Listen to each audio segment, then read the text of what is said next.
Just not working. Welcome back, everyone, to the Bitcoin Business Bureau. I'm your host, LitecoinLeader.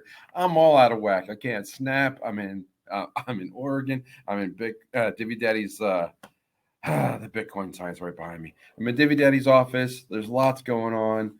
The snapper's not working because my arms hurt from working out this morning. It's crazy. But we're after Thanksgiving. It's almost December. It's almost Christmas month. Lots of things are hitting. I'm going to let you know that I'm probably going to be starting a backup channel. I'm probably going to let you know about that shortly so you can follow me there as well, because who knows what happens with this channel as I talk more and more and just can't help myself. It just YouTube, love you and hate you at the same time. It's the way I reach a lot of people, but it's also the way I don't reach a lot of people. Those of you who are watching, thank you so much. Please share these videos, put them up on Facebook, put them on Twitter, wherever you want. If you say, hey, this guy seems to know something, you should check it out. I appreciate that. But that's why I'm looking for backup channels, because YouTube, it's for whatever reason, maybe because crypto is down, maybe because they're shadow banning me. I don't know, but there's just not a lot of word coming out. But today, what I wanted to talk about is fire. And I'm not yelling fire in a crowded movie theater. Do people go in movie theaters anymore? Are they crowded? I don't know. I have been to a movie. Let's see. I took my daughter to a movie about 3 years ago, and then all hell broke loose. And then I've been, I think, twice in the last year. Terrible experiences. Both times. I think there were dates both times. Too many alarms. Yes, I know. All right, so I think I went to Halloween on Halloween. That was a terrible movie, but that was her idea. And then I also went to see Jurassic World, which is also a bad movie. Don't even waste your time. Not even worth the time on Peacock unless you just want to laugh at it. Go ahead. But fire. Why am I talking about fire? Why am I talking about California? Well, first off, I used to live in California. I went to college there. California, believe it or not, does have 4 seasons. There, let's see. There's drought season, and then there's brush fire or fire season, and then there's rainy season, and then finally there's mudslide season, and then it all repeats. So sprinkle in an earthquake now and then, you basically have the 4 seasons of Southern California. But that's not what I'm talking about today. I'm talking about a different kind of fire today, which is, it's an acronym. So FIRE here talks about the economy, and this is a group of things that spell out the word fire. We have the financial sector, the insurance sector, and the real estate sector. Now, and I'm not just talking about the actual real estate itself. I'm talking about the people that work in dealing with real estate. Anything from title companies to realtors to inspectors to mortgage people, all that stuff. Now, recent numbers have come out in California. I think these are relatively recent, but it's certainly in the ballpark that these 3 major sectors, financial, insurance, and real estate, comprise over 30% of the economic factors, the economy of California. So why does that matter? Well, mostly because, well, first off, real estate's not going to do so well in the next year or so, because we see what's happening with interest rates going up. And yeah, I know it's a crypto kit channel. Bear with me. I'm right. I talk a lot of real estate. I used to invest in real estate. I got pushed out in 2008 with the global financial crisis. I haven't been in there since, but I know a lot about it. And real estate is basically a service industry. People are like, they show you a house, they list a house, they'll go to a closing, they'll inspect the house. No one's actually producing anything. There's nothing produced. It's just transacting a house from one person to another. And quite honestly, there are like other projects like ProBitcoinsolutions and a few others that are trying to move that to the blockchain, which makes a lot of sense. And by the way, it's cold in this office. That's why I'm in the jacket. I'm wearing Oregon State. I actually went down to Eugene the other day, which is where Oregon is, the state rival. Oregon University is Oregon State. They played on Saturday, I think it was. They used to call it the Civil War. They're not allowed to call it that because it's not a PC name. Whatever. They call it Civil War in other places too. I think UCLA and USC is called Civil War. Doesn't matter. It's the in-state rivalry game. Oregon State won for the first time in a long time. I bought the shirt because I went to the jacket because I went to a game a couple weeks ago, also on a date. Too much of my personal life in this video. Well, let's move on. So we got the fire, and going back to the United States, right? This is California. If California was its own country, I believe it would be like the number 11 gross GDP, or the largest economy, number 11 economy in the world. California alone. That's how big the state is. It's how much gets produced there, or how much gets transacted there. Probably a better statement, because real estate doesn't really produce anything. It's you're moving it from one person to another, creates a mortgage, creates paper that they sell in the markets. It's not really producing a product. It's not a manufacturing industry. Unlike what the United States used to be 50, 60 years ago, where we made a lot of stuff, cars, electronics, you name it. We made a lot of stuff, but we're not a producing country anymore. That's what FIRE represents. Financial, nothing's produced. Insurance, nothing's produced. Real estate, nothing's produced.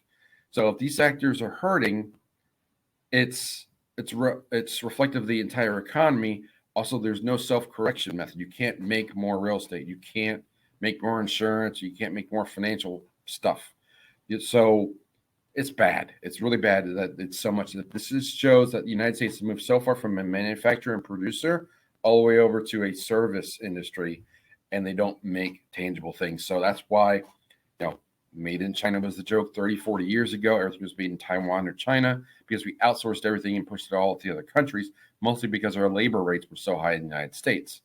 Now we still don't produce anything, and now we're not self-sufficient enough. We were energy independent 5 years ago, but now we're not again. I'm not going to get into that today, but I wanted not to yell fire, but that's kind of the title of the video, and let you know that, again, I'm making this video now. It's Monday. I'm recording it. I'm probably traveling this day, so I don't know when this video is coming out. But I will tell you that there's no AMA this Wednesday, but there will be one next week. Thank you, reminder.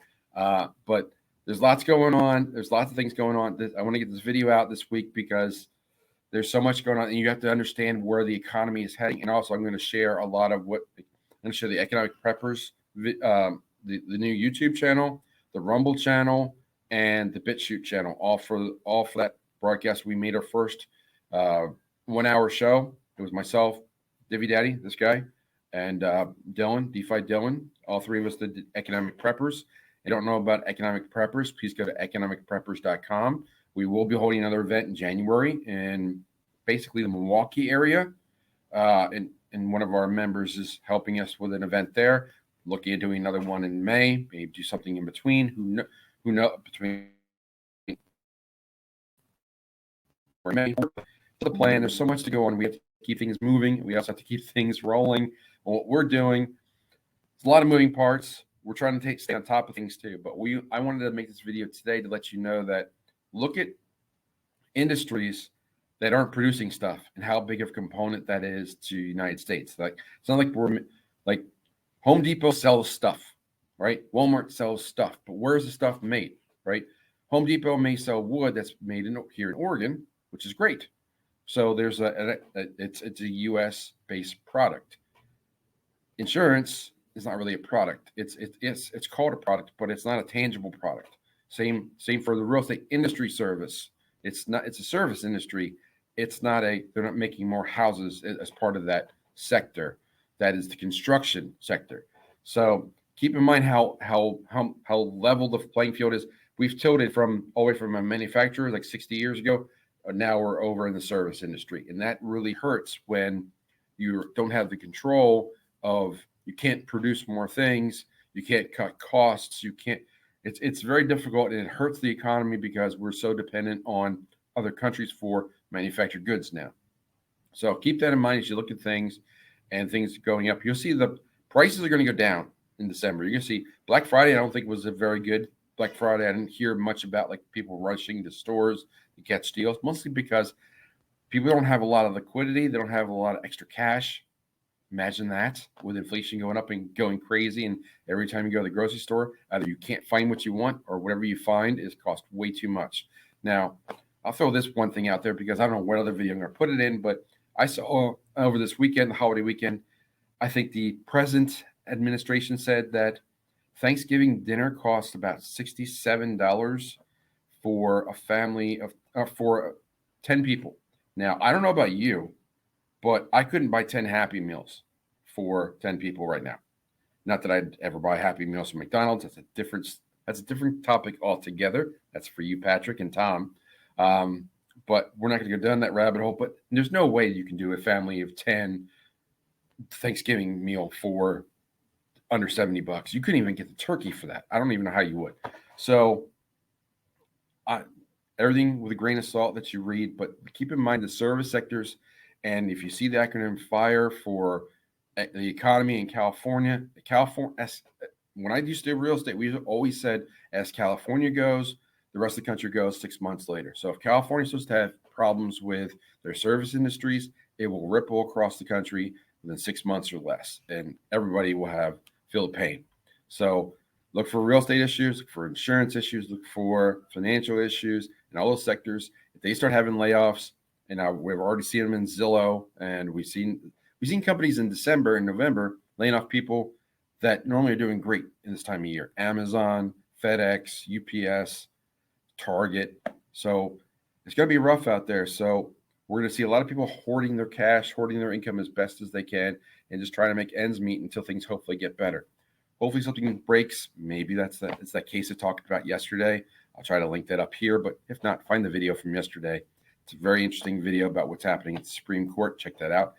But with all that said today, I would love to hear your thoughts on, are you involved in the service industry? Are you seeing things change? We know we had restaurants really shrunk in the last 2 years, and they had trouble making ends meet and having people work there. But what are your thoughts? Leave a comment down below. I read everyone. I really appreciate everyone that watches this video, especially those who give a thumbs up and share it, because we got to get this. We got to get the word out, and I'm trying to get the word out as best I can. YouTube's really not helping me that much, so I really need you guys. So let's get the word out. Let's start sharing. My note, I'm out of time. Let's share this information. Let's get it out there. But with all that said, I'm going to close the door on the bureau, say follow leader one more time, and I will talk to you soon. Take care.